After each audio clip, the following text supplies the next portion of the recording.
العظيم استغفر الله العظيم الذي لا إله إلا هو الحي القيوم وأتوب إليه إلى حضرة النبي مصطفى رسول الله صلى الله عليه وسلم إلى أصحابه وأزواجه وذرياته ولجميع المسلمين والمسلمات والمؤمنين من رحمتكم وترحمكم. الفاتحة. أعوذ بالله من الشيطان الرجيم. بسم الله الرحمن الرحيم. الحمد لله رب العالمين الرحمن الرحيم مالك يوم الدين إياك نعبد وإياك نستعين اهدنا الصراط المستقيم صراط الذين أنعمت عليهم غير المغضوب عليهم ولا الضالين آمين. أعوذ بالله من الشيطان الرجيم. بسم الله الرحمن الرحيم. السلام عليكم ورحمة الله وبركاته. Alhamdulillah wa kafa wassalatu wassalamu ala habibil mustafa wa ala alihi wa sahbihi ahli sidqi wal wafa. Ashhadu an la ilaha illallah wahdahu la syarika lah wa ashhadu anna sayyidana wa nabiyyana Muhammadan abduhu wa rasuluh la nabiyya ba'dah. Allahumma salli wa sallim wa barik ala sayyidina Muhammad wa ala ali sayyidina Muhammad. Rabbi syrah li sadri wa yassir li amri wahlul 'uqdatam min lisani yafqahu qawli. Allahumma yassir wa la tu'assir. Rabbi tamim bil khair wa ba'du. Alhamdulillah, segala puji dan kesyukuran kita panjatkan kehadirat Allah Subhanahu wa taala yang telah melimpahkan kepada kita kesehatan, sehat jasmani dan rohani, dan Allah melimpahkan kepada kita iman dan Islam. Kedua-duanya adalah nikmat yang besar, yang paling besar dianugerahkan kepada kita. Salawat dan salam tak lupa kepada junjungan kita, baginda Rasulullah Nabi besar Muhammad sallallahu alaihi wasallam, Nabi agung, Nabi Khatimul Anbiya, penutup segala nabi. Mudah-mudahan Allah Subhanahu wa taala memberikan semangat, keinginan untuk mengikut segala apa yang telah diwariskan, ditinggalkan oleh Rasulullah sallallahu alaihi wasallam, sebagai kita meraihkan apa yang telah disabdakan junjungan kita. Aku tinggalkan kepada kamu dua perkara. Selama kalian mengikuti dua perkara tersebut, niscaya kalian tidak akan tersesat selama-lamanya, yaitu kitabullah wa sunnatu rasulih, yaitu Al-Quran sebagai pedoman hidup kita, dan sunnah Rasulullah sebagai tafsir, penjelasan bagi Al-Quran, agar kita lebih sempurna dalam mengikuti jejak langkah Rasulullah. Karena jejak langkah Rasulullah adalah mengikuti wahyu Allah, yaitu Al-Quranul Karim. Yang dimuliakan para alim ulama, tokoh agama, masyarakat, Tuan Imam, Tuan Bilal, dan hadirin dan hadirat yang diberikan kemuliaan oleh Allah untuk hadir bersama-sama di hujung-hujung daripada bulan Rajab yang mulia ini. Tuan-tuan yang dirahmati Allah Subhanahu wa taala, peristiwa Isra dan Mi'raj itu alhamdulillah tanpa kita mengentepikan, menafikan ataupun mengelak daripada tuhmahan. Kalau dikatakan tuhmahan, tuduhan daripada tuduhan, maknanya selama kita melakukan, merayakan peristiwa Isra dan Mi'raj, maka selama itulah akan ada saja suara-suara sumbang, suara-suara tak sedap. Sebenarnya itu adalah untuk melemahkan. Apakah kita yakin dengan apa yang kita buat? Dan memang itu faktanya dalam dunia ini. Kita dah yakin pun kadang-kadang goyah keyakinan kita manakala tidak dipupuk. Itu yang sering menjadi masalah. Kita yakin dengan satu perkara, dengan satu amal ibadah, Akan tetapi tidak kita barengi, tidak kita sertai dengan kekuatan hujah, maka akhirnya kita pun terikut-ikut. Allah Subhanahu wa taala berfirman yang masyhur ayat ini. Insyaallah karena kita banyak kali merayakannya, insyaallah ayat ini akan lekat di dalam ingatan kita. Mengambil keberkahan daripada surah Al-Isra. A'udzubillahi minasyaitonirrajim. Subhanalladzi asra bi'abdihi laila minal masjidil haram ilal masjidil aqsa alladzi barakna haulahu linuriyahu min ayatina innahu huwas samiul basir. Shadaqallahul azim. Subhanalladzi bi'amdihi laila, maha suci Allah. Asra bi'abdihi laila. Asra, asar kalimat daripada kalimat akar kata dalam bahasa Arab itu berjalan malam, di waktu malam hari. Kemudian ada yang mengatakan asra sama dengan surah. Kalau dalam bahasa Arabnya, bukan surah yang kita duduk ini. Jadi apa yang kita nak sebutkan, tidak ada yang pro dengan perayaannya ataupun yang kontra dengan perayaan Isra Mi'raj. Ini yang mengingkari bahwa Nabi sallallahu alaihi wasallam Isra dan Mi'raj diperjalankan oleh Allah dan diperjalankan, dinaikkan sampai ke langit, menembus langit yang ketujuh sampai ke Sidratul Muntaha, sehabis-habis tempat di alam ini. Itu tidak ada yang mengingkarinya. Yang menjadi khilaf, kita bukan nak membicarakan khilaf supaya kita ada pegangan. Yang menjadi khilaf itu adalah boleh ke merayakannya? Ada tuntunan, ada dalil kata? Tuan-tuan yang dirahmati Allah Subhanahu wa taala, selalu saya mengingatkan kepada diri saya dan kepada kita semua, berpegang teguhlah kepada apa yang telah dipahami oleh para ulama. Sebab para ulama telah menjelaskan kepada kita inti dan isi daripada Al-Quran dan hadis-hadis Nabi. Dan Al-Quran pun ada sebut, a'udzubillahi minasyaitonirrajim, wa may yu'azzim sya'irallahi fa innaha min taqwal qulub. Siapa yang mengagungkan syiar Allah, itu datang daripada hati yang bertakwa. Siapa yang menafikan Isra Mi'raj ini adalah syiar, kalau dia menafikan bahwa Isra Mi'raj adalah syiar Islam, apakah lagi sampai menafikan peristiwanya? Mohon maaf, dengan bahasa yang digunakan oleh para ulama, orang itu boleh jadi keluar daripada Islam.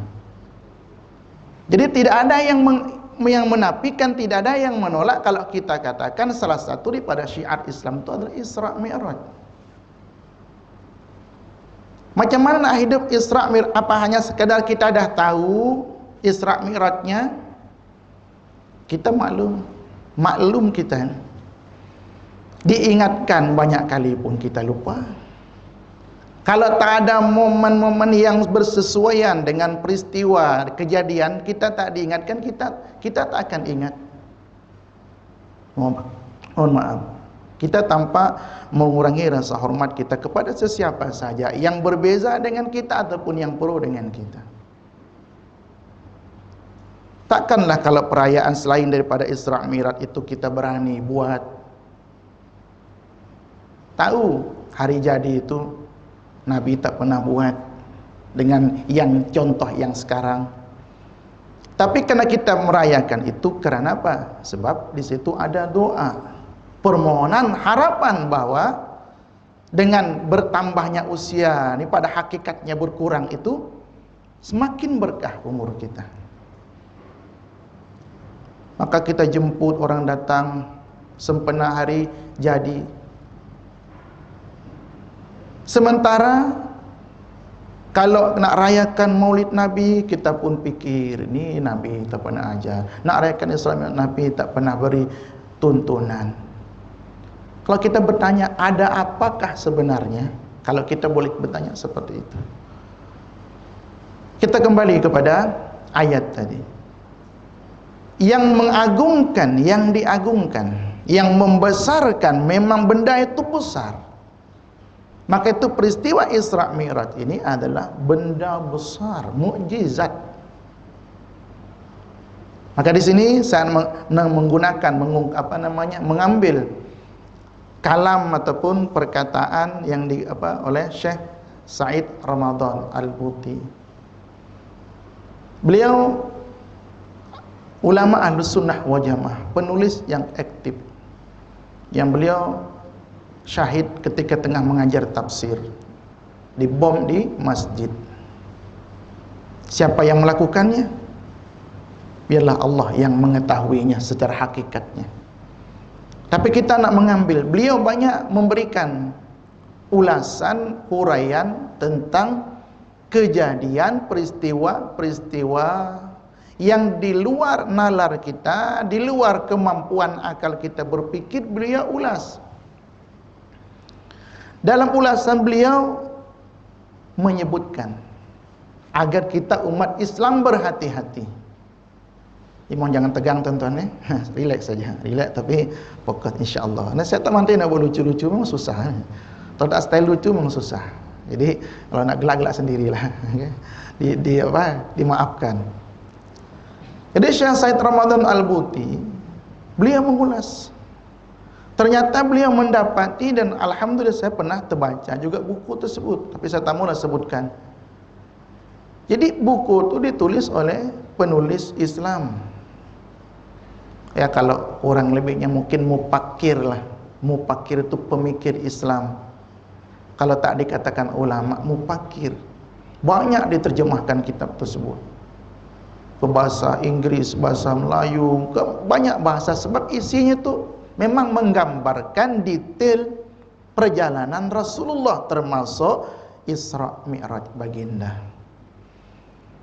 Cuma di dalam kitab tersebut ada kekeliruan. Kalau dikatakan kekeliruan, apa kekeliruannya? Mohon maaf tuan, kita pun sering, tapi kita tidak menutup memang itu hakikat dan faktanya. Rasulullah adalah pemimpin, Rasulullah itu adalah pahlawan, Rasulullah itu adalah, bahasa kita tu businessman, orang semua terkumpul pada diri Rasulullah. Itu memang diulas, kita tahu itu. Tapi di sebalik daripada kisah Rasulullah, perjuangan Rasulullah yang begitu hebat itu, di situ ada, kalau bahasa itu, mata rantai yang disingkirkan daripada napas syiar perjuangan Rasulullah, yaitu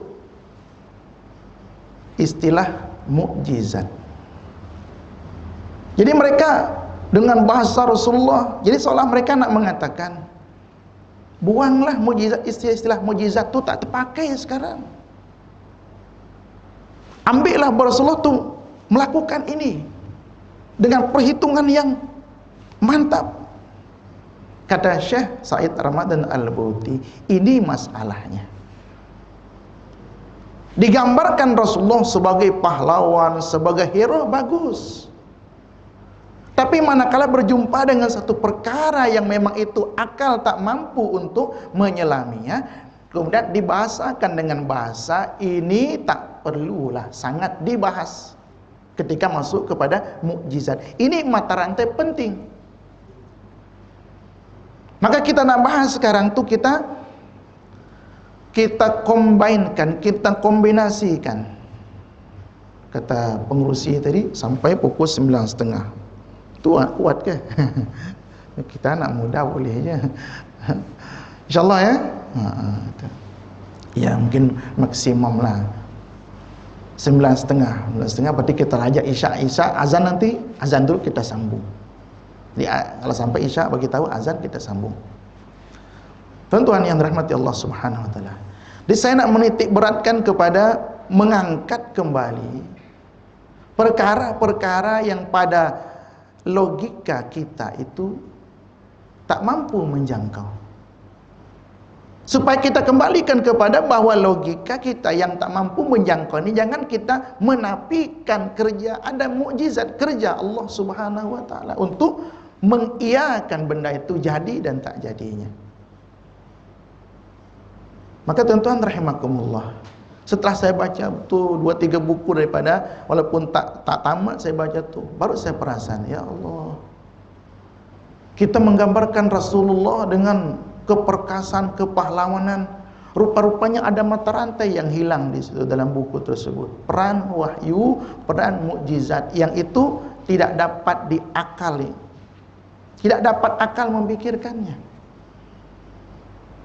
Maka tuh ketika kita melihat, astagfirullahaladzim, patutlah semangat kita tuh semangat yang bahasa kita tuh tak kuat mana, sebab manakala kita menurut akal kita mampu buat, terus tak jadi, terus kita lemah, jatuh.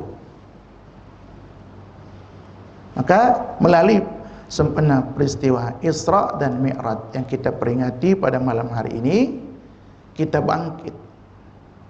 Di antara yang perlu kita sadari di sini, bahwa peristiwa Isra Mi'raj itu memang jauh di luar jangkauan akal manusia saat itu. Jangan kata saya, saat yang canggih ini pun, kalau kita berbicara akal, logika, memang tak dapat kita nak menyelaminya. Maka itu patut ketika Nabi balik daripada Isra Mi'raj, kan perjalanan 1 malam. Maka dalam peristiwa itu diceritakan ketika Nabi berjalan mulai Isra Mi'raj, diperjalankan daripada Masjidil Haram ke Masjid Aqsa menggunakan kenderaan burak. Di burak ini banyak orang mentafsirkan, ada yang kata lebih besar daripada keledai, lebih kecil daripada bagol. Ada, kalau saya Rahmat Al-Buti menyebutkan lebih besar daripada keledai, lebih kecil daripada unta. Ini syahid Syekh Ramadan Al-Buti, beliau memperumakan. Okey, kita tak perlulah nak silapkan. Kalau kata Rasulullah Isra dengan Mi'raj, Isra dengan kuda pun kita tak persoalkan. Tak ada masalah di situ. Ketika berjalan, perjalanan kalau dalam kitab Isra dan Mi'raj disebutkan itu perjalanan itu 40 hari daripada Masjidil Haram ke Masjid Aqsa, itu 40 hari. Jadi kalau 2 kali 40 hari dah, 80 hari berarti. Maka itu perjalanan 2 bulan, lebih daripada 2 bulan. Nabi ceritakan malam tadi, saya diperjalankan malam tadi pada Masjidil Haram ke Masjidil Aqsa, dibawa oleh malaikat, terus naik ke langit sampai menembus langit yang ke-7, jumpa sampai ke Sidratul Muntaha, terus tiba-tiba subuh dah hadir di kalangan kaum. Coba tuan-tuan bayangkan, mereka ni kan peristiwa Isra Mi'raj kita nak sebutkan. Di sini juga ada dari termasuk poin yang saya nak, poinnya kita sebutkan saja, di mana kita sempat ini kita sebutkan, takut nanti terlupa. Ada satu poin di sini yang perlu kita ingat. Kan sering kita dengar bahwa perjalanan Isra Mi'raj ini adalah hiburan. Boleh saja, tak ada masalah. Sebab memang pada masa itu adalah Nabi tengah berduka. 2 orang yang sangat membantu dalam dakwah, Abu Talib dan Sayyidah Khadijah, itu wafat, meninggal dunia. Bezanya sebulan 5 hari. Abu Talib kemudian Sayyidah Khadijah. Jadi betul-betul. Jadi kita diceritakan bahwa zaman tahun itu pun diistilahkan dengan Amul Hazan. Kan sering kita tahun duka cita, sering kita dengar itu. Kalau kita merujuk kepada sejarah sirah, itu Nabi tak pernah sebut pun tahun itu tahun duka cita. Tapi istilah daripada muarikh, penulis sejarah, memang diistilahkan tahun duka cita. Macam mana tidak berduka cita? Pembela yang paling membela Rasulullah, dia tak ada. Maka tu sampai diceritakan setelah wafat Abu Talib, tak ada Sayyidah Khadijah, Rasulullah balik rumah tu penuh dengan tanah, dengan debu. Memang tak ada lagi orang nak takut. Siapa nak ditakut? Pasal Nabi Muhammad tu berseorangan, yang lain tu Ya masih lemah-lemah, paling yang kuat Abu Bakar, Sayyidina Umar belum. Tapi kan tak selalu bersama Abu Bakar. Abu Bakar ada keluarga, baginda ada keluarga, balik sering Sayyidina Fatimah membersihkan tempat. Memang betul-betul menyedihkan nasib Rasulullah sallallahu alaihi wasallam saat itu. Setelah Abu Talib dan Sayyidah Khadijah pergi berpulang ke rahmatullah. Ustaz, kenapa katakan ke rahmatullah bukan ke Abu Talib tu? Nah, ya. Saya terpulang, tuan-tuan nak mengambil yang mana? Saya mengikut pandangan para ulama yang menulis bahawa Abu Talib itu masuk syurga. Ada ayat dalam Al-Quran itu. Saya lupa ayatnya, minta maaf, saya lupa ayat. Tapi saya ingat maksud ayat tersebut. Bahwa orang yang dalam hatinya mengakui keesaan Allah, kebenaran Allah, kebenaran Nabi Muhammad, itu bukan termasuk orang kafir. Kurang lebih maksud ayat itu seperti itu.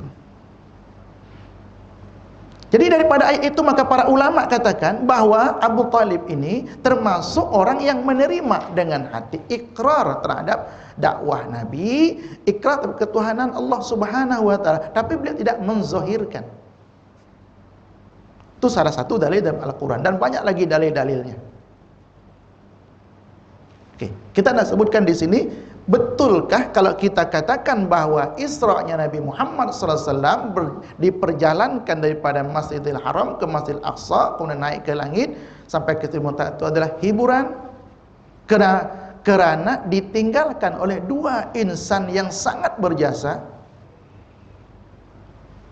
Lagi kita sebutkan, Profesor Dr. Syed Ramadan Al-Buti katakan tidak, bukan itu. Kalau meninggalnya orang yang dicintai Nabi dah banyak kehilangan. Ketika meninggal dua insan ini, bukan meninggal beliau berdua tu yang menyebabkan beliau bersedih, tetapi tertutupnya peluang dakwah untuk menyebarkan itu. Tak ada pembackup Nabi. Itu dikatakan. Sedangkan ada ayat Allah menyebutkan bahwa Allah akan memelihara wahai Muhammad. Wallahu ya'simuka minan nas. Iya, betul. Tetapi perlu kita pahami di sini supaya kita melihat, kan selepas Nabi ditinggalkan oleh dua orang yang sangat berjasa, kan pergi ke Taif. Kalau Taif sekarang tuh alhamdulillah. Kalau kita ingat orang Taif dulu, tapi itu maka tuh Nabi betul-betul merasakan dengan Sayyidina Zaid pergi ke Taif. Maknanya di Makkah memang tak ada harapan, belum ada hubungan lagi dengan Madinah. Belum ada, masih di Makkah. Pergi ke Taif, harapan tuh orang-orang Taif tuh bukalah peluang. Bagilah baginda tuh menjelaskan Islam dulu. Dia tak bagi. Dengan Nabi Muhammad datang saja dah dihalau. Dikumpulkan orang-orang bahasa pun orang-orang bodoh, orang-orang hamba sahaya yang memang kerja mabuk tak keluar. Tu usir orang gila. Dikejar Nabi, dilempar, dibaling, berdarah. Sayyidina Zaid melihat itu melindungi Nabi sampai beliau pun kena kepala. Itu tuan bayangkan. Itu pada tahun kewafatan Sayyidah Khadijah dan Abu Talib. Selepas itu Nabi pergi mencari. Kan dia keluar daripada Mekah. Daripada Mekah pun dihalau nih. Jadi istilahnya Sayyid Ramadan Al-Buti menyebutkan itu pun hijrah. Nabi juga hijrah ke Taif mencari. Manalah tahu mereka terbuka hati, harapan seperti itu. Coba kita pikir di sini tuan-tuan. Kalau kita pikir sama-sama, ya Allah, kan Nabi, adakah Allah akan mengecewakan Nabi? Ketika Nabi, ya Allah, saya dah penat dakwah ya Allah, Kau bukalah hati mereka ya Allah, saya akan pergi ke Taif. Kalau Nabi buat macam tu agaknya, adakah Allah akan menolak? Tidak. Tapi Nabi mengemban dakwah ini beliau ikut arahan Allah. Mohon maaf dengan bahasa kita tuh mentang-mentang bahasa Melayu apa? Mentang-mentang doa Nabi kabul tuh jadi main doanya. Main doanya. Tak taat, doakan nih jadi. Pilih, kalau tak pilih doakan. Misal saja. Nabi tanggung semuanya. Nabi pikul semua beban itu. Memang betul-betul menyedihkan. Kita boleh menangis kalau kita merenungi itu. Dihalau daripada Taif, sambil berlari Nabi menyelamatkan sampai masuk ke kebun Rabi'ah. Rabi'ah ini musuh Islam, tapi anaknya kesian dengan Nabi. Dua anak Rabi'ah ini kesian dengan Nabi. Tuan-tuan yang rahmati Allah Subhanahu wa taala. Jadi kalau kita melihat daripada peristiwa, rentetan peristiwa ini, ekoran peristiwa itu, betul lah kalau wafatnya Sayyidah Khadijah dan Sayyidina Abu Thalib itu tak berapa mendukakan. Yang mendukakan itu adalah peluang untuk nak berdakwah ini memang betul-betul 99.9 agaknya memang susah. Dulu tak pernah sentuh Nabi, tak ada orang berani sentuh Nabi. Abu Thalib akan tampil. Sayyidah Khadijah pun ada keluarga-keluarga yang boleh membackup Nabi. Tapi setelah itu kan lagi. Sering Nabi balik kadang-kadang kotoran di badan Nabi. Memang betul-betul dah sangat, bahasa itu dibunuh saja lagi tak Nabi sallallahu alaihi wasallam. Maka saat itulah ada yang mengatakan peristiwa Isra Mi'raj itu tahun di mana Nabi diangkat menjadi Nabi. Kemudian tahun yang kedua yang mengatakan bahwa Nabi diangkat menjadi menerima peristiwa Isra Mi'raj itu. Yang pertama tadi itu ada di mana tahun Nabi diangkat menjadi Nabi. Berlakunya peristiwa Isra Mi'raj. Ini kaul yang dia ada 6 kaul, 6 pendapat, 6 pandangan. Yang kedua yang mengatakan bahwa Nabi di Isra Mi'rajkan itu adalah selepas 5 tahun diangkat menjadi Nabi. Yang ketiga, nih, yang malam tadi 27 Rajab malam tadi, malam semalam kan? Itu. 27 Rajab tahun ke-10 daripada hijrah. Jadi di sini mohon maaf tentu jangan terkejut ya, jangan terkejut. 3 kaul ini, 3 pendapat ini setelah dikaji secara ilmiah itu, bahasa daripada penulis sirah sejarah Syekh Safiur Rahman Al-Mubarakpuri daripada ulama India yang mendapatkan juara 1 penulisan kitab sejarah. Beliau katakan 3 kaul yang pertama ni tak boleh, memak dengan bahasa beliau tu, tak boleh pakai. Kita bukan bincangkan masalah tarikhnya. Maka tu tolong kita nak rayakan 27 Rajab, silakan. Bagus, sebab di sini kan pendapat ulama. Syekh Safiur Rahman Al-Mubarakpuri ini ahli sirah sejarah. Kalau ternyata ulama lain memperpegangi, memperkuat yang 27 Rajab, berarti ada hujah kita.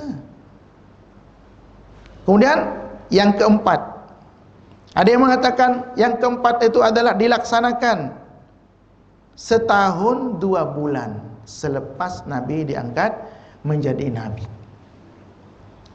Itu pada bulan Ramadan. Kan?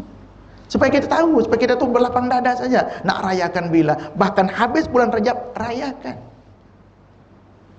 Nanti bulan Ramadan kita rayakan Isra Mi'raj, ada kaulnya. Oke. Kemudian yang mengatakan bahwa Isra Mi'raj itu berlaku pada tahun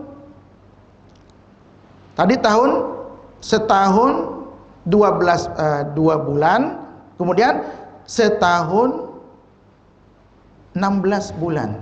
Tahun 16 bulan macam tu? Bukan, 16 bulan. Berarti maknanya setahun 4 bulan. Ya?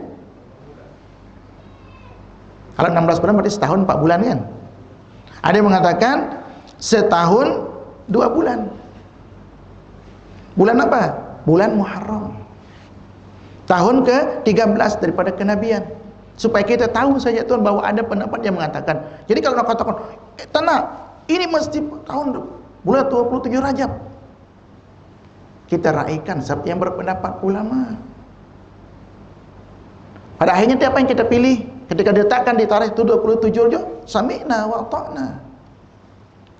Karena bukan kita jadi keluar daripada Islam kalau lewat daripada 27 Rajab. Yang jadi keluar daripada Islam itu kalau tak percaya dengan Isra Mi'raj tersebut. Itu yang mungkin keluar daripada Islam. Dan ingkar dengan peristiwa Isra itu adalah satu syiar Islam. Dan yang keenam adalah 1 tahun sebelum hijrah, pada bulan Rabiul Awal tahun ke-13 daripada kenabian. Kata penulis ini, Syekh Safiyur Rahman Al-Mubarakpuri atau Mubarakpuri, daripada ulama India.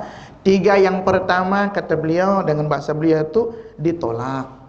Sementara 3 yang kedua ni kata beliau, saya tak dapat nak kuatkan mana satu. Itu.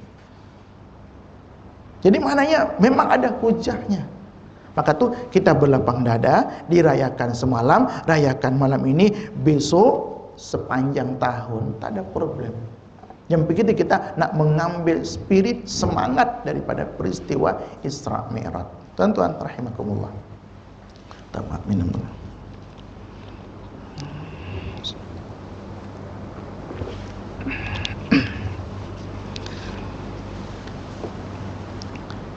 Peristiwa Isra dan Mi'raj Nabi Muhammad sallallahu alaihi wasallam, kalau dikatakan dia adalah sebagai menghibur Nabi setelah Nabi penat macam-macam rintangan yang dihadapi Nabi. Tapi yang perlu kita ingat tu, poin yang kedua yang perlu menjadi ingatan kita tu adalah bahwa di sinilah bahasa kita itu ketika ditanya oleh Sayyidah Aisyah, ya Rasulullah, apa satu keadaan baginda yang paling merasa tertekan, persoalan yang paling dahsyat yang baginda rasakan dalam dakwah? Apa jawab Nabi? Yaitu ketika saat pergi ke Taif, daripada penyiksaan. Kalau dalam perang memang itu memang realiti dalam perang, membunuh ataupun dibunuh. Tapi dalam peristiwa Taif, Nabi nak ajak orang untuk buat baik. Nabi diutusan Allah. Maka itu saya katakan di awal tadi, susah bagi Nabi nak doa minta kepada Allah untuk Allah buka hati mereka. Mudah bagi Nabi dan tak ada susah bagi Allah Subhanahu wa taala. Tapi Nabi ini sifat baginda tu pemalu. Maka beliau tak mau. Sampai setelah dihalau, kemudian beliau mengadukan kepada Allah. Yang kurang lebih dalam aduan baginda, ya Allah, kemana engkau nak serahkan saya, ya Allah? Kepada musuh ke, kepada orang zalim? Kalau di situ keridhaanmu, ya Allah. Ridha engkau dalam peristiwa ini, diusir, dihalau, macam saya ridha, ya Allah.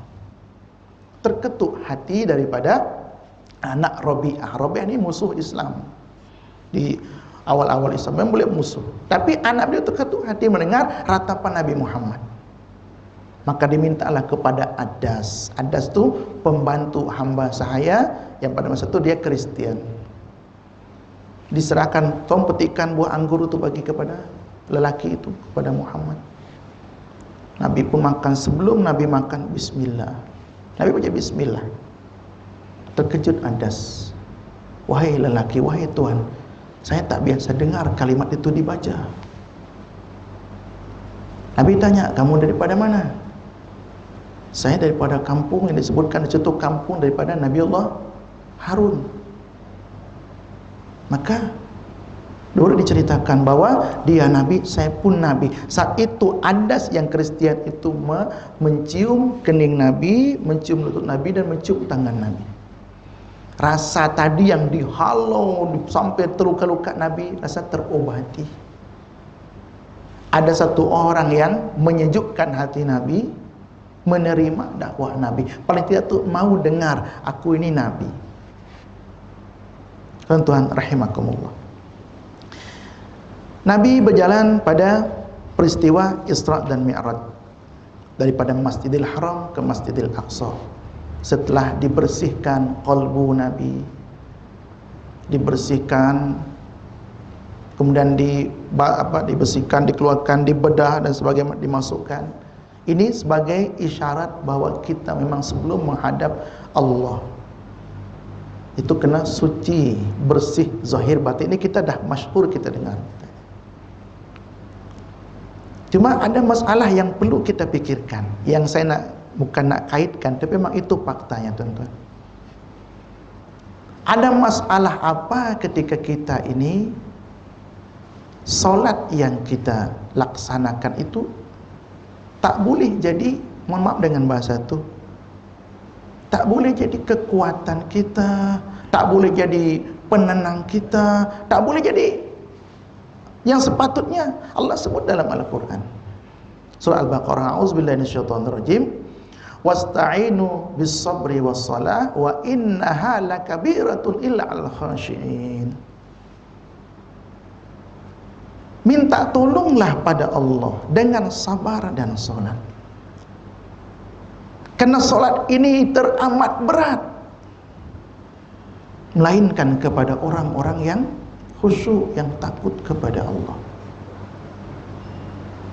Jadi setelah saya fikir, saya baca buku-buku yang ditulis oleh para ulama, di mana letaknya ketika perintah Allah wasta'inu bis-sabri was-salah, kita disuruh minta tolong dengan sabar dan solat. Minta tolong kepada siapa? Kepada Allah. Atas apa? Atas segala hajat dan keperluan kita. Tak jadi, dan terus apa masalahnya? Nah, kat sinilah mudah-mudahan bapa-bapa saya, ibu-ibu saya yang saya hormati sekalian, kita kembalilah ke belakang. Coba kita rujuk semula ibadah kita ni di mana yang tak betulnya. Solat kita ni di mana yang tak betulnya. Maka tu ulama dulu, sahabat-sahabat tabligh kita sering mengungkapkan, kalau bawang tak ada, solat 2 rakaat penyelesai segala hajat. Tapi faktanya kita tak mampu. Isyak kan? Dah isyak kan? Azan dulu boleh? Ke terus? Terus tak apa, tak azan okeylah, kerana ini ada live kesian. Okay. Tuan-tuan rahimakumullah, jadi minta maaf dengan bahasa tu, saya betul-betul minta maaf lah. Coba kita tengok ke belakang tu, dari mana yang kita buat ibadah ni tak betul sehingga tak boleh, tak kena dengan diri kita. Mohon maaf dengan bahasa, solat tapi melakukan maksiat, solat tapi melakukan macam-macam. Jangan-jangan betul yang dikatakan, macam mana nak sah solat, taharah kita belum sempurna, risau kita, cara wudu kita belum betul-betul dah sesuai dengan tuntutan syarak kah belum. Maka tu patutlah ada kelas PK kan, di antara kelas PK, ya tak apa, sesama kita misalnya sama tuan-tuan buka bab PK, ada ustaz untuk minta buka bab yang paling asas Safinatun aja untuk betulkan ibadah kita. Kita risau tuan, yang mana Allah sebut solat ini adalah imaduddin, tiang agama. Fa idza saluhat, maka apabila solat itu baik, saluha sair amali. Wa idza fasada sairu amali. Kalau solat ini baik, maka baiklah seluruh amal ibadah. Kalau dia salah, tak betul, maka seluruh amal kita pun jadi tak betul, tak diterima. Coba kita kembali, kita tengok, tak perlulah nak salahkan, kita tengok. Sedangkan Allah sebutkan sabar dan solat, minta tolong. Kalau artinya minta tolong, tu maknanya apa setakat kita minta tolong, terus Allah tak bagi ke? Tak mungkin. Mesti Allah suruh kita tu kerana Allah nak bagi. Cuma hamba buatkah? Tidak. Maka tuh akhirnya apa yang terjadi? Umur 70 tahun murtad. Nak salahkan siapa? Murtad jangan-jangan selama ini tak sholat, sedangkan kita paling tidak wajib 17 kali kita baca iyyaka na'budu wa iyyaka nasta'in ihdinas siratal mustaqim, kita baca. Itu yang wajib. 17 kali sehari kita baca, takkanlah kalau bahasa akal, bahasa logik kita tuh tak diterima permohonan kita. Tapi ternyata umur mencecah, masuk 70 tahun, dah tua, dah lama ada Islam, tak tahu Islam macam mana yang dia buat selama itu sehingga sampai keluar daripada Islam. Kat sinilah patut kita fikirkan, ya Allah, jangan-jangan daripada awalnya dia melakukan ibadah tak sah, sehingga apa yang dia minta, yang Allah suruh wasta'inu bis sabri was salah, itu tak jadi. Bukan setakat tak jadi, tapi ghairil maghdubi alaihim, kan doa kita, ya Allah iyyaka na'budu wa iyyaka nasta'in. Daripada ayat, ya Allah, hanya kepadamu ya Allah hamba menyembah, dan hanya kepadamu hamba meminta pertolongan. Ihdinas siratal mustaqim, tunjukkanlah kami jalan yang lurus. Siratal ladzina an'amta alaihim, jalan orang-orang yang telah engkau anugerahkan nikmat kepada mereka. Ghairil maghdubi alaihim, bukan jalan yang orang yang engkau murkai. Di situ ulama tafsirkan Yahudi. Waladhdallin, bukan orang yang disesatkan, Nasrani. Terus tiba-tiba dekat-dekat umur menjelang senja, bukan setakat senja dan maghrib dah, Isya bahkan umur tu mengisytiharkan diri keluar daripada Islam. Kalau kita tanya, ada apakah ini sebenar? Oh, senang kita, itu takdir Allah, Ustaz. Ya, betul. Kan takdir Allah itu, contoh, kalau kita dah tahu apa yang doa, misalnya besok, lusa dan seterusnya, hari apa, waktu apa, zuhur, asar, maghrib, isya, subuh, tu kita akan doa apa, Allah dah tahu semuanya. Tak ada yang tertutup bagi Allah. Tapi kita ada doa yang betul-betul kita pohon kepada Allah, ya Allah, hamba banyak hutang ya Allah. Jadi betul-betul doa kita hayati betul-betul. Dah minta, tanda bahwa Allah akan kabulkan itu kita selalu memintanya. Tanda kalau Allah tak bagi itu, tak diberi ilham, tak diberi taufik untuk meminta. Tanda orang itu akan na'udzubillah daripada Islam, dia tak kisah dengan Islam yang mana yang dia amalkan. Mungkin Islam yang asal nama saja Islam, terima Nabi baru, Nabi baru. Itu Islam yang macam mana? Menerima pula yang pernah kita sebutkan hari itu, terima Islam yang nabinya adalah Nabi, nauzubillah, Mirza Ghulam Ahmad. Sedangkan Allah dah sebutkan Nabi Muhammad bukan bapa daripada salah seorang kamu, melainkan dia adalah utusan Allah, wa khataman nabiin, penutup segala nabi. Nak tafsirkan macam mana, nak artikan macam mana lagi, itu jelas Nabi Muhammad nabi terakhir. Tak ada lagi kita nak tafsirkan itu maksudnya bukan nabi terakhir, tapi nabi yang membawa risalah seperti Nabi Musa. La haula wala quwata illa billahil aliyyil azim. Tapi boleh mereka terima kenabian Mirza Ghulam Ahmad yang ajaran Qadiani. Jadi di situ letaknya. Mungkin selama ini dia beriman asalkan dia merasa Islam, tapi tak pernah perhatikan macam mana solat. Setiap hari kita minta agar jangan jadi orang yang dimurkai dan jangan jadi orang yang dimurkai dan orang sesat. Kalau menerima Mirza Ghulam Ahmad menjadi nabi, itu jelas sesat. Kemudian ada dia kata 7 tahun. Betul-betul ketika saya solat, kata dia, saya betul-betul ihdinas siratal mustaqim, ihdinas siratal mustaqim. Dan setelah tahun ke-7 dia kata dia Allah bagi hidayah, bagi petunjuk, menerima Yesus. La ilaha illallah.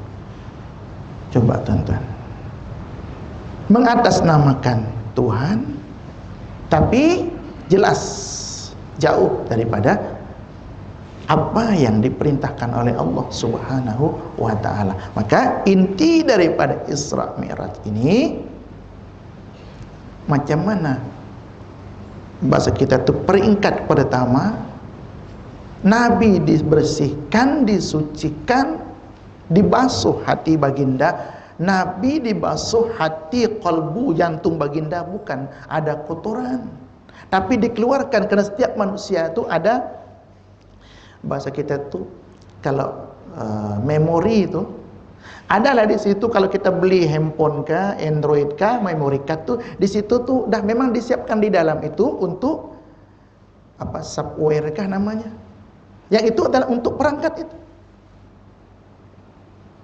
dikeluarkan daripada. Kan Nabi itu juga manusia, tapi manusia bukan seperti manusia, sehingga yang boleh bertapak seumpama iblis itu dikeluarkan, dibersihkan dengan air zam-zam oleh malaikat, kemudian dimasukkan, dipenuhkan dengan hikmah. Maka itu kata para ulama, bukanlah dibersihkan daripada kotor. Hati Nabi tidak pernah kotor. Sejak kecil Nabi dah dipelihara, dijaga oleh Allah Ta'ala, tidak terbabit dengan hal yang paling kecil yang buruk, apalagi yang sifatnya dosa. Maka tu ada yang mengatakan dulu sampai kecoh. Dia katakan apa? Muhammad, ini bukan di sini di Indonesia. Muhammad, dia katakan, samalah macam mamat-mamat kecil tu, kecil dulu sama-sama kalau ada jambul, jiran, tetangga, mangga, baling, lari. Ini suatu penghinaan kepada Rasulullah SAW. Tidak ada seperti itu. Nabi terjaga. Dikatakan Nabi pun juga sakit mata, sampai kalau sakit mata kan kita pernah tengok. Tidak. Kalau ada buku-buku tersebut yang menceritakan bahwa Nabi adalah ada sifat-sifat kita akan nafikan. Okey, tuan-tuan yang dirahmati Allah Subhanahu wa taala. Maka setelah dibersihkan, barulah Nabi dimi'rajkan. Maka para ulama sebutkan bahawa solat ini adalah mi'rajul mukmin. Saya boleh?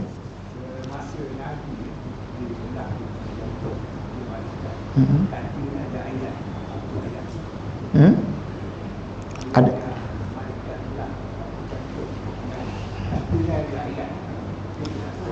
Okey. Tuan-tuan rahimakumullah.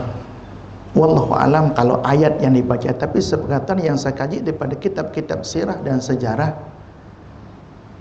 tidak ada ayat misalkan bismillah, para ayat belah-belah. Kalau ada itu digunakan, itu maknanya itu tidak termasuk di dalam apa yang dituliskan para ulama. Kalau ada, memang banyak tuan-tuan, banyak kitab yang menyebutkan tentang kejadian-kejadian dalam peristiwa Isra. Tapi yang dibelah dada itu pasti. Adapun bacaan ayat dibelahkan bukan belah seperti belah manusia dengan tak ada. Malaikat yang buat. Kerja Allah juga semuanya tak ada nampak lah. Yang belah itu seperti macam mana terbelah, ada kesan jahit. Bahkan sahabat pada menceritakan bahawa bahkan ada kesan jahitan. Kalau betul seperti itu kita tahu. Cuma adapun ayat yang dikatakan yang dibaca malaikat, seperti kita dalam sirah, alhamdulillah saya temukan 2-3-4 kitab yang saya baca tu bacaan malaikat. Kalau ada mungkin itu saya wallahu alam. Saya tak kebetulan tak baca yang apa ayat bacaan. Minta maaf tu. Okey. Bisa terus ya? Okey. Tuan-tuan yang dirahmati Allah Subhanahu wa taala. Naik ke langit. Langit pertama Nabi Allah Adam, Abul Bashar. Boleh tahan tuan ya, insya-Allah ya. Okey. Insya-Allah. Okey. Langit pertama Nabi Allah Adam. Kan cerita tu ni, walaupun kisah ini tiap-tiap tahun kita ulang, tapi perlu juga kita mengambil keberkahan cerita Isra Mi'raj. Nabi bersama malaikat Jibril. Langit tu ada pintu. Sayyidina Jibril itu penghulu, pemimpin para malaikat. Nak masuk ke pintu langit kan ada penjaganya, khazinus sama, penjaga langit tuh. Sayyidina Jibril ketuk pintu. Tahu ketuk macam mana, yang jelas itu bagi tahulah yang di luar itu ada orang. Man, bahasa kita itu siapa? Jibril. Paman maaf, siapa bersama Muhammad di langit pertama. Malaikat penjaga pintu tuh derek tanya, kabar bahwa ada nabi terakhir itu dah tersebar dah lama, ribuan tahun. Maka tuh ketika Sayyidina Jibril katakan saya bersama Muhammad, pertanyaan selanjutnya malaikat penjaga langit, Abu Isa atau Halbu Isa dah diutus ke? Naam, dah diutus. Baru pintu langit terbuka. Para ulama mengkaitkan ini simbol. Siapapun kita, bos tak bos, kalau memang itu prosedur masuk rumah, office, janganlah mentang-mentang bos buka pintu. Misalkan mana lah tahu bos nak menyamar misalkan, tak boleh, tak boleh. Buka. Tuan siapa? Misalkan nak prank-prank orang, misalkan anak buah dia, itu ternyata bos. Hanya dipecat, na'udzubillah. Ada kaedah, ada adabnya. Ini bos. Siapa yang tak kenal Sayyidina Jibril? Satu-satunya malaikat yang paling gagah perkasa. 600 sayap, satu kali kepak, timur barat settle. Satu sayap yang untuk mengangkat orang-orang di Sadum, terbalikkan bumi Sadum, satu sayap. Jadi Jibril mengamuk. Terus malaikat tanya, siapa di luar? Wajar, Jibril. Di situ ada Nabiullah Adam. Nah, kita tengok di sini. Padahal dalam peristiwa Isra Mi'raj itu, ketika Nabi memimpin solat di Baitul Maqdis, Nabi kan solat bersama 124.000 Nabi dan Rasul yang telah diutus. Di Baitul Maqdis Nabi memimpin solat menjadi imam. Kan diperintahkan jadi imam. Nabi-nabi yang lain tak berani maju. Siapa yang tak kenal Nabi Ibrahim? Abul Anbiya, bapa para nabi. Nabiullah Adam, Abul Bashar. Karena sebab Nabi Adam lah seluruh makhluk ada. Semua diam di tempat. Tak ada yang isyarat. Itu kata malaikat nak bagi isyarat siapa jadi nabi. Ketika diperintahkan Nabi Muhammad, silakan ya Rasul. Nabi Muhammad itu mengisyarat kepada, karena Jibril ini adalah mengkhidmat dalam perjalanan Nabi ketika Mi'raj.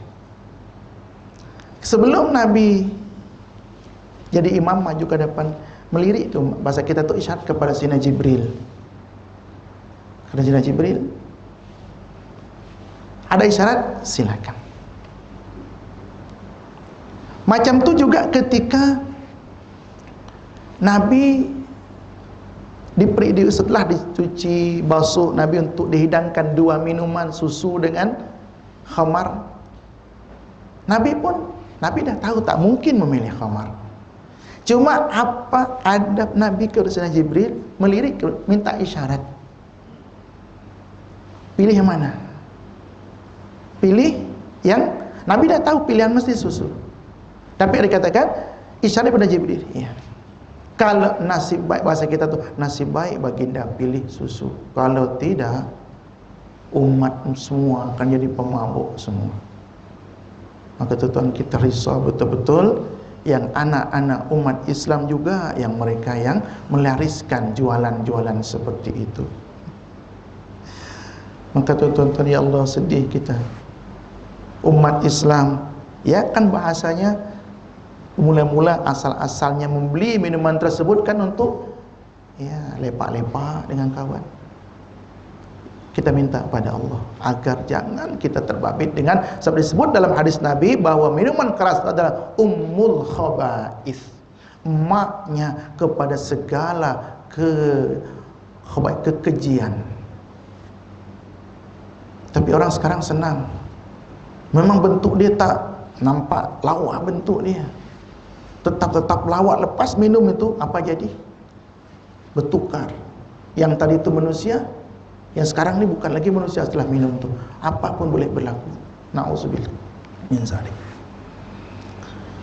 Nabi memimpin solat. 124.000 nabi yang dipimpin solat di Baitul Maqdis. Bahkan disebutkan dalam kitab Al-Isra wal Mi'raj itu bahwa bukti bahwa Nabi Isra Mi'raj pada malam hari itu tempat mengikat kuda orang di situ, ada kesan malam tadi itu ada tempat, ada kesan bahwa malam tadi itu ada yang meletak kendaraan di situ. Itu nak membuktikan secara ilmiah bahwa fakta bahwa Nabi solat di Baitul Maqdis maka dengan ruh dan jasad. Ini pendapat jumhur majoriti ulama, Nabi Isra Mi'raj dengan ruh dan jasad. Ada yang mengatakan hanya dengan ruh saja. Kalau setakat dengan ruh mungkin tak ingkar orang-orang Quraisy pada saat diceritakan, setakat mimpi biasa lah Muhammad. Tapi karena ini bukan mimpi, kejadian nyata, Nabi ceritakan sampai orang kafir apa kata mereka sepulang Nabi daripada Isra. Ya Muhammad, apa lagi yang dusta yang kau nak buat ini? Yang imannya lemah, murtad. Tapi yang iman dia kuat, semakin kuat. Tapi kan dicabar Nabi Muhammad. Nabi ceritakan kamu perjalanan Isra Mi'raj, kamu katakan pergi ke Baitul Maqdis, kan perjalanan dia 2 bulan. Kamu pergi malam tadi dia ada kat sini. Betul ke Muhammad? Memang mereka tak asalnya pun tak percaya. Tapi kerana demi untuk menjatuhkan Nabi Muhammad, okeylah. Kalau kau mampu sebutkan Baitul Maqdis tu, pintu dia berapa, tingkap dia berapa. Coba kita fikir, saya dah 3 kali ni, mana sempat nak hitung tiang masjid ini? Tingkapnya berapa? Safnya berapa? Itu yang ditanya oleh mereka. Berapa pintunya? Berapa tingkapnya? Kan, mohon maaf kau satu. Tua punya Quraisy. Benda-benda macam tu nak tanya. Saya nak pergi sana, pergi solat, takkan saya nak hitung pintu bagai, nak hitung tingkap. Tapi Allah tak akan menyia-nyiakan ataupun tak akan mengecewakan nabinya. Maka kata Nabi, saya berdiri di Hijr Ismail, berdiri, maka Allah buka tayangan gambar Baitul Maqdis. Sebelum adanya kamera, sebelum adanya TV, jauh hari Allah dah tunjukkan bahwa boleh ada live on seumpamanya. Tunjuk, Nabi boleh hitung tiangnya berapa, Nabi hitung sekian, pintunya berapa, sekian. Okey, betul kalau macam tu. Sebab mereka mungkin datang ke sana kan, mereka bukan datang ke sana bukan ibadat yang pernah pergi sana. Betul tak? Betul tak kata Muhammad? Betul. Betul berarti Nabi ditunjukkan oleh Allah gambar Baitul Maqdis. Tapi mereka tak habis akal untuk nak menjatuhkan Nabi Muhammad saat itu juga. Alah, kalau betul itu, coba ceritakan dulu. Kau berjalan tu, apa yang kamu temui? Disitulah Nabi ceritakan. Pada masa itu dalam perjalanan Isra Mi'raj ada kumpulan kabilah yang kehilangan unta. Saya yang tunjuk untanya dekat sana. Lepas tu ada susu. Kalau hukum di sini kan tak boleh ada susu dalam sapi, kan mereka singgah di, kalau malam mereka rehat di mungkin belangak apalah istilahnya, bekas lah susu yang mereka dah siapkan. Kata Nabi, saya minum susunya, kemudian saya tutup balik. Tuh tanya mereka tuh, ada tak berkurang susunya? Mereka akan datang sekian-sekian daripada musafir. Saya jumpa di jalan. Ada harapan nih, maksudnya maknanya yang diceritakan itu mungkin tak betul. Mana tahu yang datang tadi itu tak betul ceritanya. Datang sampai pada hari yang ditetapkan, mereka tiba daripada musafir. Betul tak kamu jumpa Muhammad, dia yang tunjukkan kamu unta yang hilang? Betul. Kemudian ada tak malam itu kamu kehilangan susu daripada bekas itu? Ya ada. Tak ada jalan lagi. Tak ada jalan lagi. Kan mereka kena terima juga, tapi tetap tak terima. Tak percaya punya. Pergi Abu Bakar aja lah. Jadi Abu Bakar Sama ada di situ tuh Abu Bakar tak hadir pada peristiwa ketika Nabi ceritakan itu. Yang jelas Abu Bakar dapat berita, info kemudian. Ya Abdullah. Karena nama Abu Bakar tuh Abdullah bin Abi Quhafah. Abu Bakar itu gelar yang diberikan Nabi SAW. Kemudian disitulah Abu Bakar mendapat gelar As-Siddiq. Ditanya, Abu Bakar, coba tengok sahabat kamu tuh. Entah apa yang dah jadi dengan dia.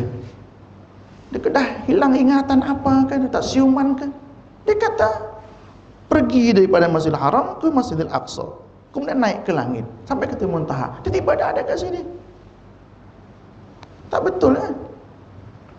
Kata Bakar apa? Kalau Muhammad yang kata macam tu saya percaya, itu betul. Bahkan kurang daripada itu saya percaya. Jangan kata 1 malam, 1 jam saya percaya. Oh, putus asa mereka. Maka mereka tak ada harapan lagi untuk nak mencari, nak mengingkari peristiwa Isra Mi'raj itu. Tapi karena sebab itu yang saya katakan di awal tadi itu, masa itu mereka tak mungkin mampu untuk percaya kalau menggunakan logik.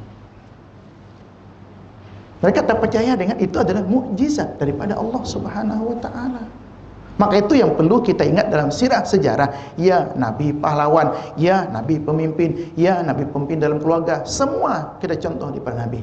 Tapi jangan hilangkan mata rantai bahwa dalam peristiwa perjalanan sirah Nabi itu ada mukjizat-mukjizat. Termasuk ketika kan orang-orang yang tadi tulis buku tuan. Apa nama? Yang paling saya ingat tuh Golzir. Macam mana bacanya? Golzir. Nabi berapa kali peristiwa ketika sahabat nak berwudu air habis. Habis air, nak wudu macam mana? Maka Nabi, ada bekas tak kata Nabi? Ada, bawa sini. Nabi letak tangan baginda, keluar air daripada jari jemari Nabi. Mereka berwudu, mereka minum, mereka wudu. Bukan 1 kali itu je peristiwanya. Akal mana yang boleh terima benda tu? Nabi dapat salut air daripada mana? Itulah mukjizat. Tapi kerana mereka memang nak merendahkan, nak mencari celah untuk menghinakan Islam, tetap juga yang tu kata mereka tak logik.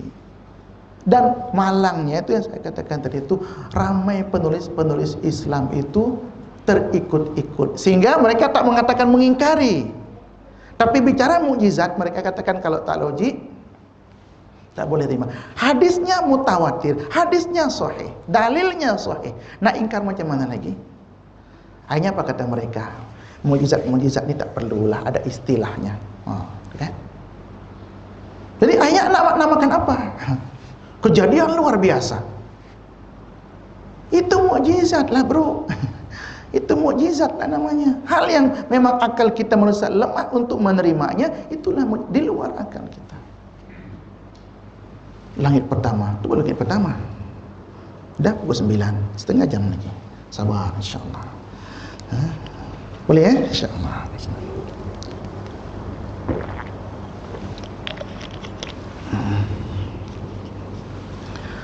Langit pertama Nabi Allah Adam. Kalau kata misal pukul 9.30, baru kita sampai langit kedua. Kita berhenti ya. Dah sampai langit ke-7.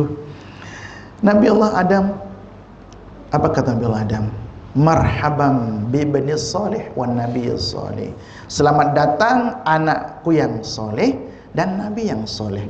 Satu-satunya yang menjawab seperti itu, yang menyalam kepada Nabi. Sementara yang lain-lain itu adalah marhaban bi akhi soleh wan nabi soleh.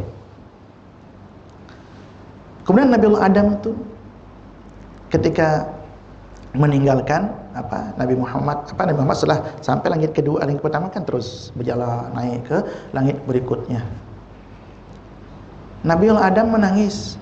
Tengok Nabi Adam, tengok ke kanan, senyum beliau. Tengok ke kiri, nangis Nabi Adam. Ditanya, kenapa Nabi Adam?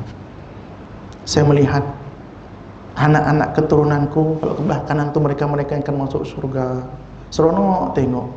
Maka tengok sebelah kiri itu orang-orang yang ni Nabi Adam bukan tuan-tuan. Nabi Adam tengok belah kiri orang-orang yang akan masuk neraka, sedih melihat. Naik ke langit kedua. Di situ ada Nabi Allah Yahya dan Nabi Allah Isa.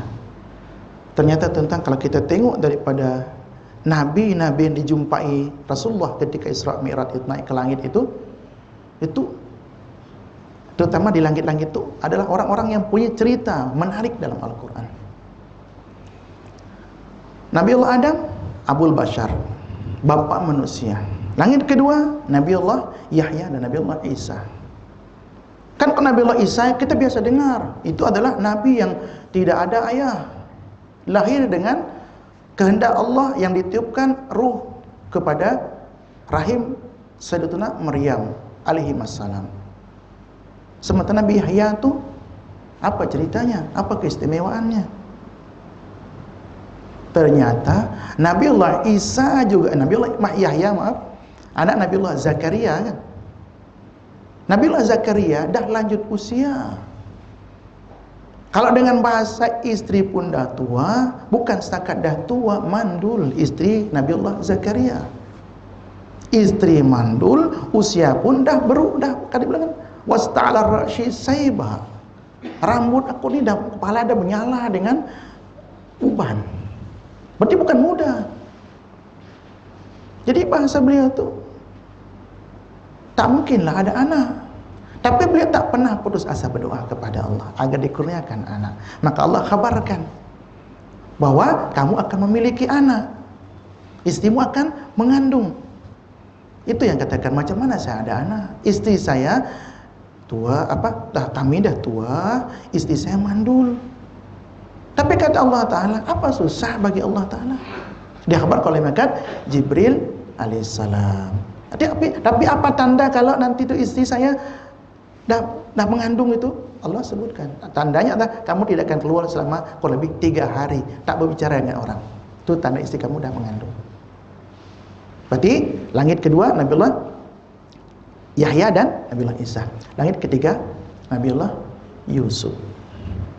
Kita tahu siapa Nabiullah Yusuf, perjalanan beliau macam mana, sampai dibuang oleh adik beradik beliau. Berarti nabi-nabi hebat. Itu langit ketiga. Langit keempat Nabiullah Idris alaihissalam. Ada apa dengan Nabiullah Idris? Nabiullah Idris adalah nabi yang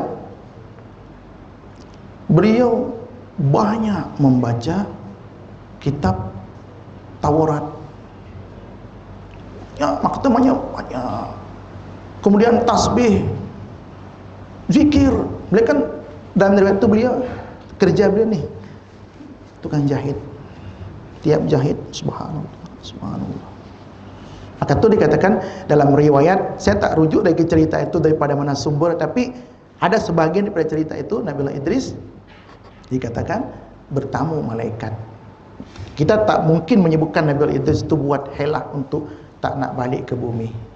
Tapi yang jelas Nabiullah Idris itu adalah, maka Nabi dengan istri itu banyak mendaras, banyak membaca. Baca zikir, baca kitab yang diwahyukan kepada Nabiullah Idris. Itu langit yang keempat tadi ya? Tuan? 4. Langit yang kelima, naik langit yang kelima. Salam kepada Nabi tetap ketika Nabi, marhaban bi akhi soleh wa nabi soleh. Selamat datang wahai saudaraku yang soleh dan nabi yang soleh. Langit kelima Nabiullah Harun. Nabiullah Harun saudara Nabiullah Musa. Ada apa dengan Nabiullah Harun? Nabiullah Harun kalau dengan bahasa peristiwa beliau jadi nabi, permintaan Nabiullah Musa, bukan. Memang itu kalau dikatakan cerita Nabiullah Harun, kan Nabi Musa ketika nak berdakwah ke Fir'aun meminta kepada Allah, ya Allah jadikan saya, buat saya itu teman untuk saya untuk nak mendakwah ini berat dakwah. Maka Allah, okey, permintaan kamu dah dikabulkan. Nabiullah Harun menjadi nabi. Ditinggal Nabiullah Musa ke Tursina untuk bermunajat 40 hari. Apa yang berlaku? Kata Nabiullah Musa kepada Harun, Harun tolong jaga umat, jangan sampai mereka meninggalkan ibadah kepada Allah, pandu bimbing mereka. Kata Nabiullah Harun, siap. Tapi yang namanya Bani Israel, itu Israel, nama Bani Israel kita sebutkan, kata jangan sebut Israel, katanya sebut Zionis. Ala kulli hal, boleh sajalah, tak perlu jadi masalah kan. Bukan setakat tak ikut Nabi Musa, tapi mereka buat patung anak lembu kemudian disembah. Berat dakwah Nabi Allah Harun untuk mengembalikan mereka. Kata mereka, lan nabruh alaihi akibin. Harun, kamu diam. Kami akan sembah anak lembu ni tetap sampai Musa balik. Balik-balik daripada munajat di Tur Sina, murka Nabi Allah Musa. Macam mana tidak? Mereka bukan sekata tak ibadah, tapi sembah anak lembu. Mengamuk Nabi Musa, ditarik kepala Nabi Harun, pegang janggut sampai putih, keras punya. Maka tu ketika satu kali tumbukan kepada dua orang yang bergaduh, terus innalillah, kuat Nabi Allah Musa. Naik langit ke 6, jumpa dengan Nabi Allah Musa alaihi salam. Sama marhaban bi akhis salih wan nabiy salih. Terus, tapi sebelum ini yang ada cerita yang ajib tu Nabi Allah Adam dengan Nabi Musa. Yang nabi-nabi lain tu hanya salam terus salam terus. Nabi Musa ketika Nabi Muhammad lalu terus tinggalkan, menangis Nabi Musa. Ditanya, kenapa nangis? Ada seorang pemuda, maksudnya Nabi Muhammad. Pemuda itu dia punya umat yang masuk ke surga jauh lebih banyak daripada umatku. Itu kata Nabi Allah Musa. Itu dalam rekam sejarah yang kita temukan dua nabi, Nabi Allah Adam dengan Nabi Allah Musa. Terus naik ke langit ke-7, Nabi Allah Ibrahim. Nah, Nabi Ibrahim pun, kalau Nabi Ibrahim di sini marhaban bi ibni salih wa nabi salih. Di situ ya Nabi Allah Ibrahim terus naik ke Sidratul Muntaha. Nah, langit yang ke-7 Jibril tak boleh naik. Muhammad, saya punya kemampuan, saya punya kuasa, hanya sampai sini saja mengantar baginda. Silakan Tuhan pergi sendiri. Untuk naik ke Sidratul sampai ke Mustawa. Jadi maka itu kata ulama, kan kita sering mengatakan bahwa Nabi Muhammad ketika Isra Mi'raj itu, Mi'raj naik ke langit itu dipandu, dibimbing oleh seorang guru, yaitu gurunya Sayyidina Jibril. Dikritik oleh para ulama, bukan. Di situ bukan Sayyidina Jibril guru Nabi Muhammad, tapi Nabi Muhammad dah guru kepada Sayyidina Jibril. Buktinya Sayyidina Jibril tak boleh tembus sampai ke Arasy Allah Sidratul Muntaha, tapi Muhammad boleh datang ke sana. Ini menunjukkan bahwa Nabi Muhammad lebih mulia. InsyaAllah Sayyidina Jibril tidak akan marah kalau kita kasih. Nah, itu faktanya. Supaya kalau kita temukan nanti itu misalkan ada beritanya, kita tak boleh salahkan. Ya, kita perbetulkan. Nah, ulama mengatakan tidak, Nabi Muhammad justru yang lebih afdal. Nah, kemudian balik ceritanya kan berjumpa dengan Allah Subhanahu wa taala. Oleh-olehnya adalah solat fardu 50 waktu. Maka itu saya katakan tuan-tuan di Mahat katakan, coba antum bayangkan. Kalau 50 waktu solat sehari 24 jam. Tengah-tengah buat kelas baru mukadimah. Assalamualaikum warahmatullahi wabarakatuh. Alhamdulillah rabbil alamin. Dah masuk waktu solat. Allahu Akbar, Allah. Waktu yang ke-24. Tengah-tengah belajar lagi tengah sering mensyarahkan pengajian. Ini contohnya. Kalau 50 waktu tengah mensyarahkan seperti itu, azan lagi masuk waktu solat, waktu yang ke-39. Coba tuan-tuan, agaknya boleh ke kita hidup bekerja saat itu tuan? Asyik solat dia kan. Allah Maha Rahman. Tapi Nabi Muhammad terima perintah itu 50 waktu tu tak mengatakan diterima, kerana Nabi haibah kepada Allah. Masa tu para ulama mengatakan Nabi, ada yang mengatakan Nabi tak melihat dengan mata tapi melihat dengan hati, dengan kolbu. Yang mengatakan Nabi melihat dengan mata, dengan kolbu. Kita tak persoalkan itu. Yang jelas Nabi dapat perintah solat, lepas tu balik. Nabi tuntut dia dapat Allah Subhanahu wa taala, tak mengangkat wajah. Maka tu tidak ada dalam cerita Nabi gambarkan Allah tu duduk berkor, tak ada. Karena tak perlu untuk dibayangkan seperti itu, dan tak perlu digambarkan kepada kita keadaan Nabi jumpa Allah tu macam mana. Kursinya daripada emas, tak ada seperti itu. Jadi Setelah Nabi menerima perintah 50 Nabi balik. Langit yang ketujuh melintas Nabi Ibrahim, tak ada masalah, tak ada masalah. Assalamualaikum warahmatullahi wabarakatuh. Langit yang keenam Nabi Musa, apa yang dianugerahkan kepada, apa yang diberikan kepadamu oleh Tuhan? Nabi Musa jawab, 50 waktu solat. Allah, masa kita 50 waktu solat, mana boleh? Umatmu takkan tahan, takkan mampu punya. Patah balik minta keringanan. Aku dah tereda dengan umat tak mampu. Umatku kuat-kuat, perkasa. Kan Bani Israel tu hebat, gunung dipahat jadi rumah. Itu Bani Israel, tahan dengan panas terik. Ini umatmu kecil-kecil Muhammad, tak cukup, tak mampu mereka, minta keringanan. Nabi, ini bahasa saya, nak membahasakan patah balik.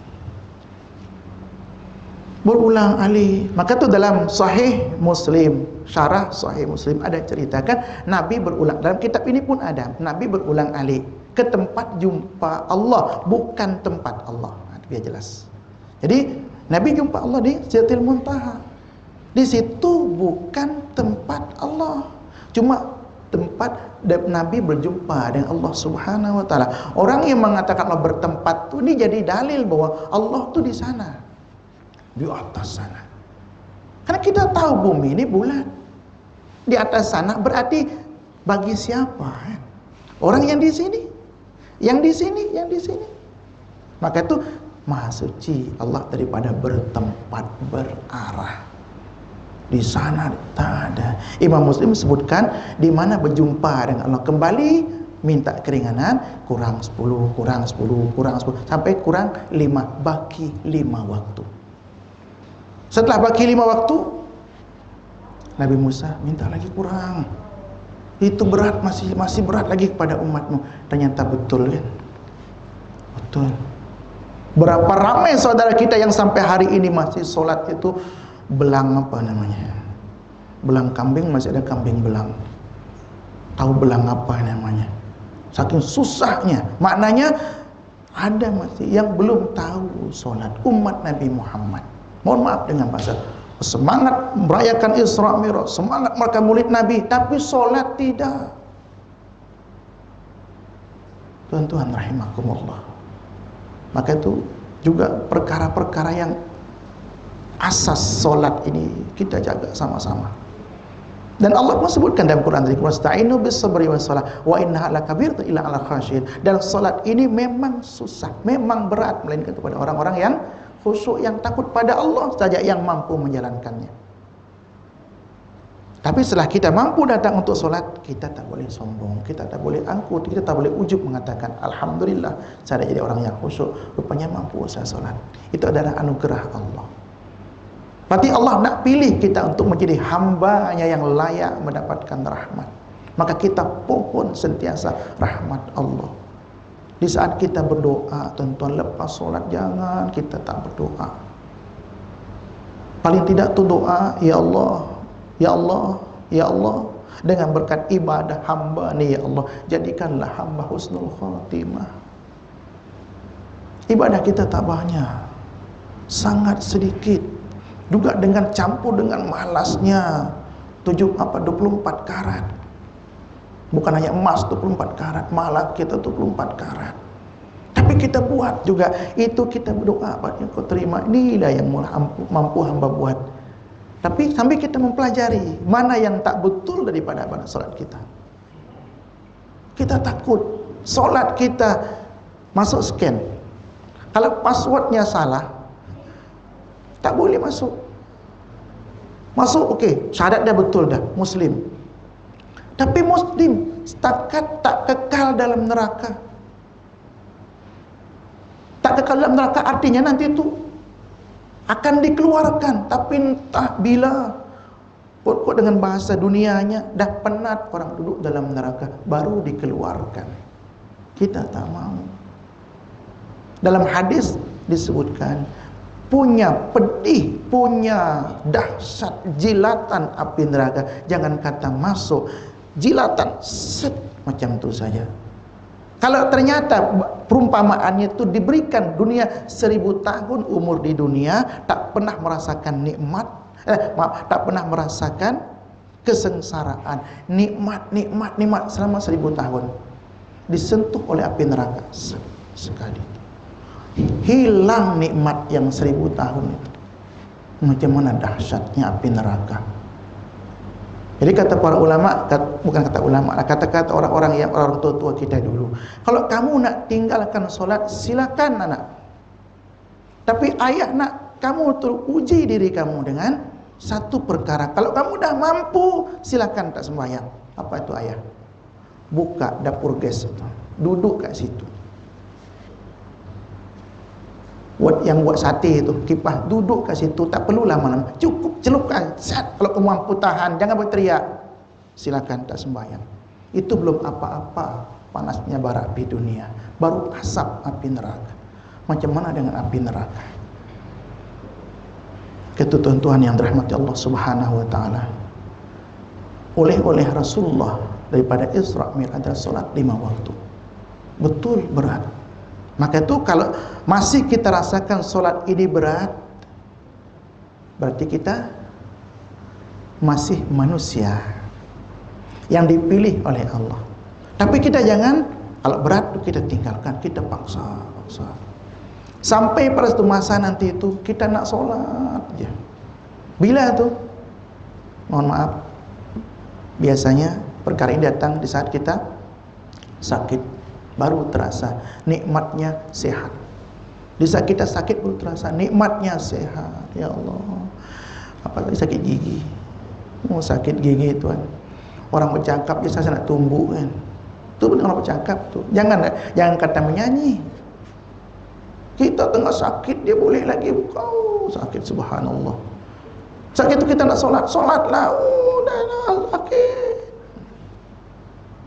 Maka disitulah kita rasakan, ya Allah, kembalikan kesehatan hamba ya Allah, supaya hamba boleh sempurnakan ibadah, diberi sehat oleh Allah Ta'ala.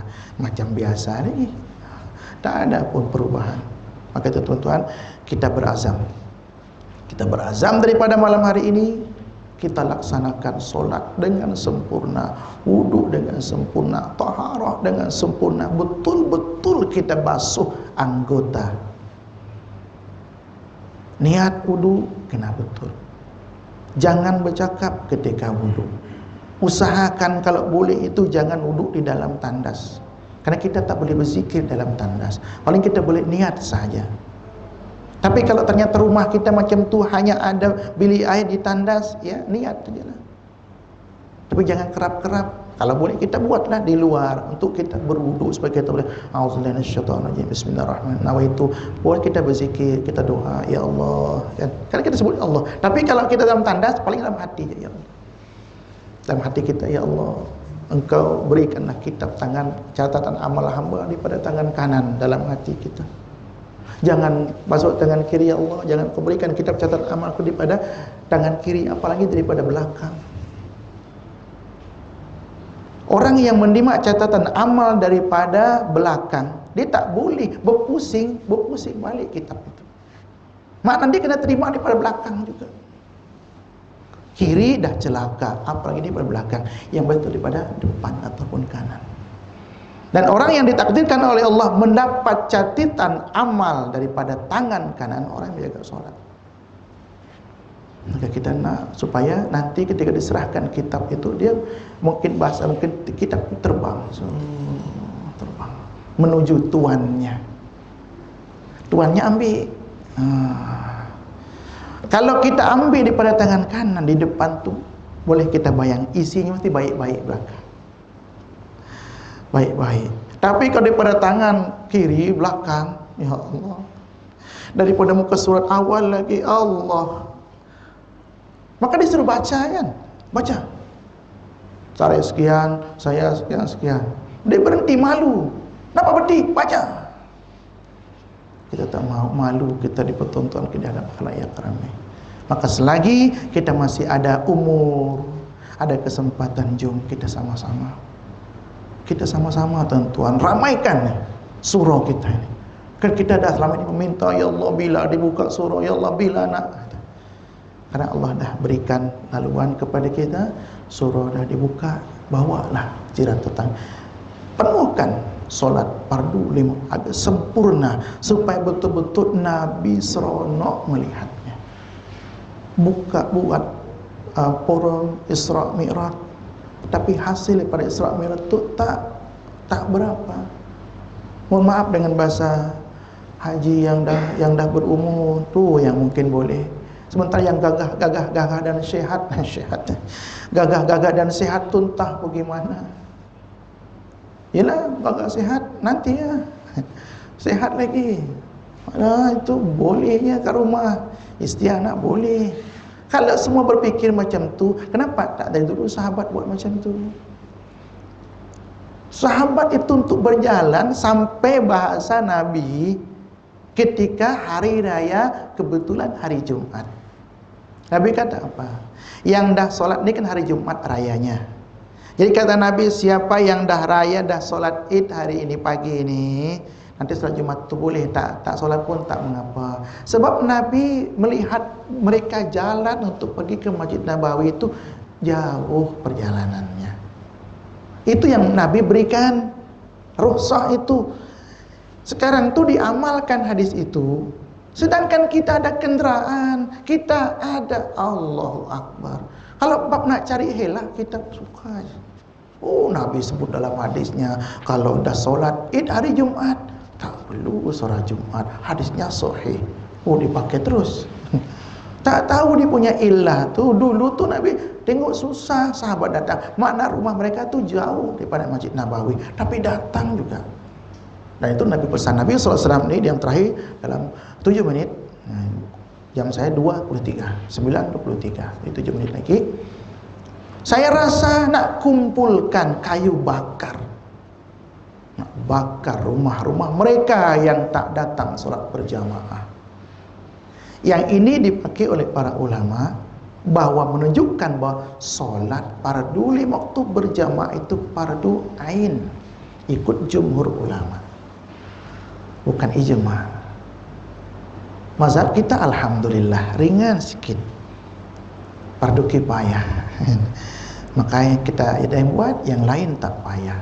Itu yang jadi masalahnya. Yang lain buat, yang lain tak payah. Kan ada yang buat, tak dosa semua. Itu kita pakai. Jadi tuan-tuan rahimakumullah, dan satu tengah kecoh-kecoh di Indonesia, tak perlu kita bincangkan, waktu pun tak ada. Azan, kita tak ada hal mikrofon azan buat tak ada masalah kan? Sini tak ada Di Indonesia tengah kecoh ni, tengah kecoh, tengah masalah azan. Hanya salah persepsi je sebenarnya kalau kita tengok. Okey, kita tak bincangkan. Dalam hadis Nabi, apabila seseorang mendengar azan berkumandang, maka tu saya katakan, dulu saya katakan, kalau macam ni je cara kita daripada orang tu dapat dosa besar dengan sebab azan daripada mikrofon mic luar tu, bila azan tak payah guna mikrofon lah, kesian mereka. Sebab hadis Nabi, siapa yang dengar suara azan tak datang untuk menunaikan solat berjamaah, itu lebih elok telinga dia disiram dengan timah yang mendidih. Sakit, jangan kata timah, air pun sakit masuk telinga kita. Tu betapa tak eloknya kalau suara azan berkumandang tapi kita masih tak datang solatnya, kecuali ada uzur. Ada uzur, maka tu, tapi kita jangan buat, ya tetap azan-azan supaya menunjukkan syiar, karena azan itu syiar Islam.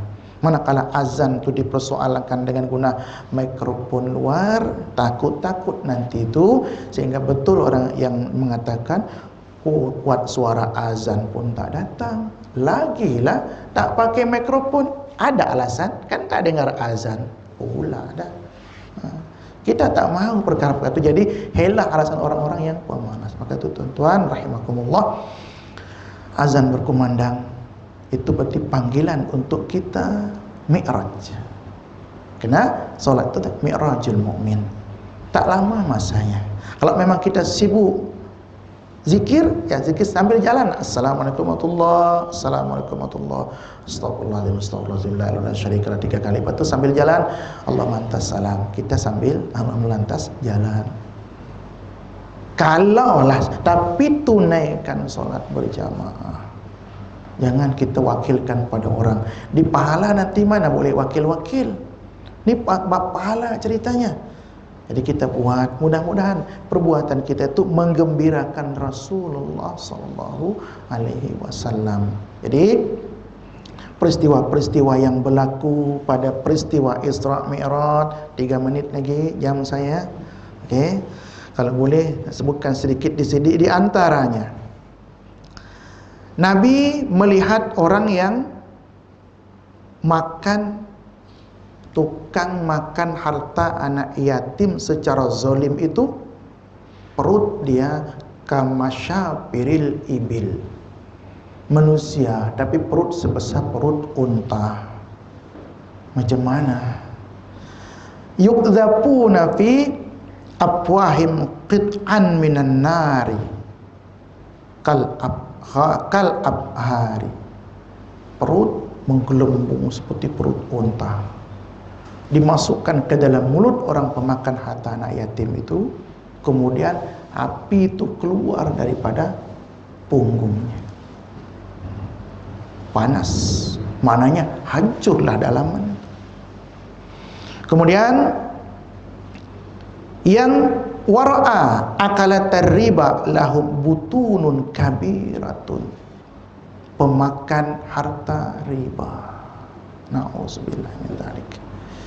Mudah-mudahan Allah pelihara kita, harta kita tidak terdapat, tidak diperoleh daripada harta riba. Mereka perut mereka besar, layak diruna li ajri ayyatahawwalu an amakinim. Punya besar perut pemakan harta riba sampai mereka tak larat untuk berpindah daripada tempat kerana beban perutnya begitu besar. Na'udzubillahi min dzalik. Wa yamurru bihim ala fir'aun hina yuraduna 'alan nari fayata'unahum. Maka nanti mereka akan dilintasi oleh pengikut-pengikut Fir'aun dan sama-sama akan dicampakkan ke dalam neraka. Itu dilihat oleh Nabi, tamsil gambaran di peristiwa Isra Mi'raj. Dan yang terakhir, Nabi melihat orang-orang tukang zina wal iyazubillah. Di sekitar mereka ada, depan mereka tu ada daging elok, cantik, sedap, daging panggang, daging bakar. Sebelah tu daging buruk, busuk. Tapi tak ambil daging yang betul itu, ambil daging buruk dimakan. Bau busuk, hancur mulut mereka.